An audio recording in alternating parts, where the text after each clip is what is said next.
Hello, Daphne here with another video for you. This is titled High in the Sky at Sunrise.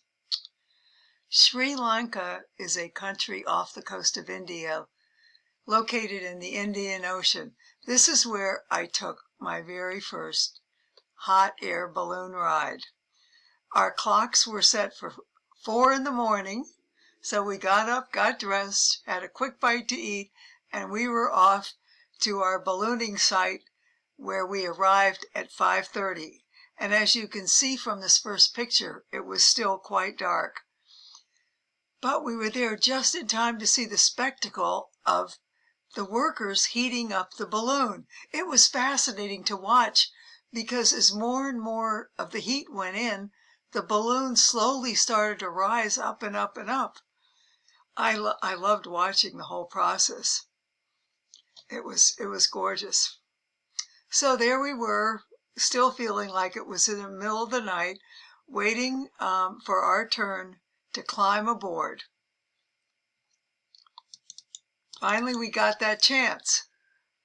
Once the balloon was up in the air, we climbed aboard into the basket, and we were all excited, anticipating what it was going to feel like to take off. After all, this was my first time doing this, so I had no idea what to expect. Off we went slowly but surely, ascending upward. It really is like taking a step back in time, because hot air balloons have been around for centuries. I love this picture I took of the fire, which went off intermittently as we were up in the air to keep the balloon aloft. Well, that's a good thing, isn't it? But did you know that hot air ballooning originated a very long time ago, in the year 220 AD? The first balloons were actually unmanned Chinese lanterns. In 1783, the intrepid inventor Pietro de Rosier, a scientist and inventor, launched the very first hot air balloon. The passengers were, now get this, a sheep, a duck, and a rooster. No humans on that flight. The balloon managed to stay in the air for a whopping 15 minutes before it came crashing to the ground. No reports on whether those first brave animals survived or not. So these two pictures are ones that I snapped out from the side of the balloon in that early morning light. And I just think, I mean, there's no way to describe the beauty of the early morning. And then being up in the hot air balloon and looking out over such a gorgeous landscape, it just fills you with joy. I don't know. Being airborne and then finally floating skyward, it's a wonderful sensation. It's a unique feeling, hard to describe. Floating along over the land, just like a bird. Then to look out over the landscape below, and the early morning light produced one gorgeous image after another. I thought, my goodness gracious, hot air balloon rides rock. They have the ability to stun you with the beauty of your surroundings and with silence. The silence was, shall we say, deafening? Maybe not. And best of all, you feel a wonderful sense of peace. Here's another photo I snapped of a lonely road and some distant mountains in the early morning. One thing that surprised me, but probably should not have, was the fact that it was just so dead quiet up there. I mean, you couldn't hear anything.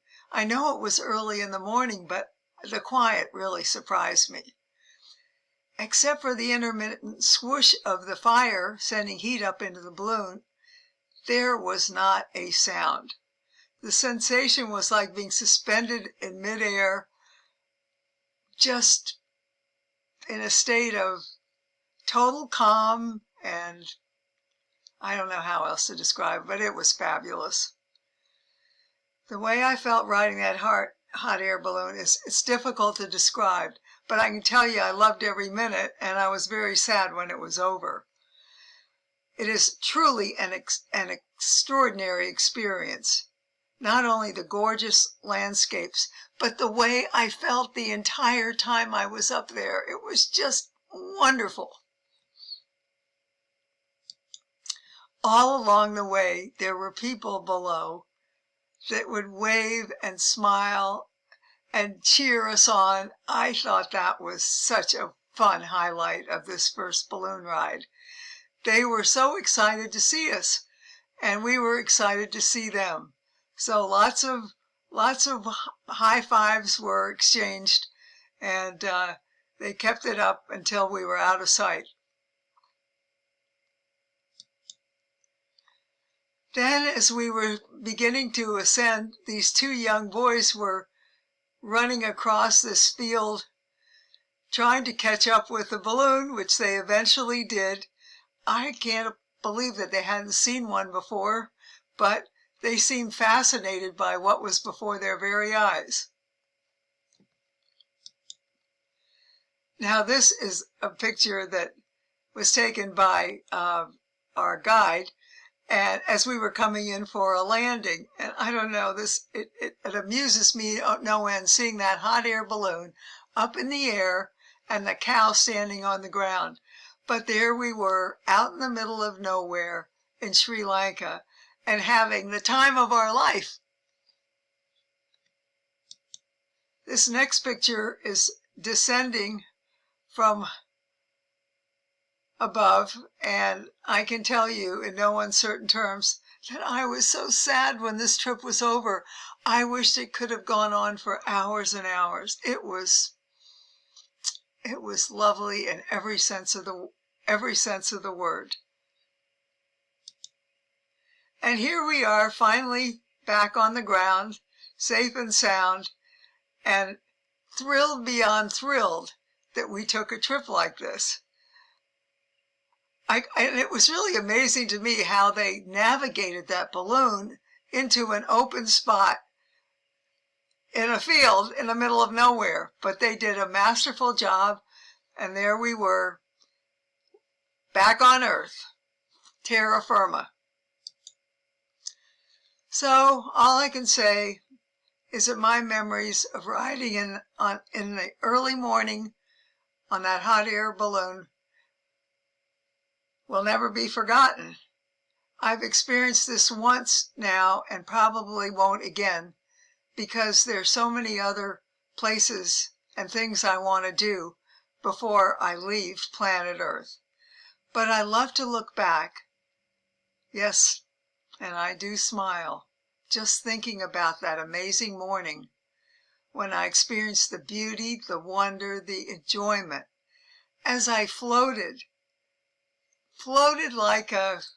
like free as a bird over the land underneath me of Sri Lanka. I tell you, it was a little slice of heaven on earth. And if you ever get a chance to take a hot air balloon ride, I hope you'll do it.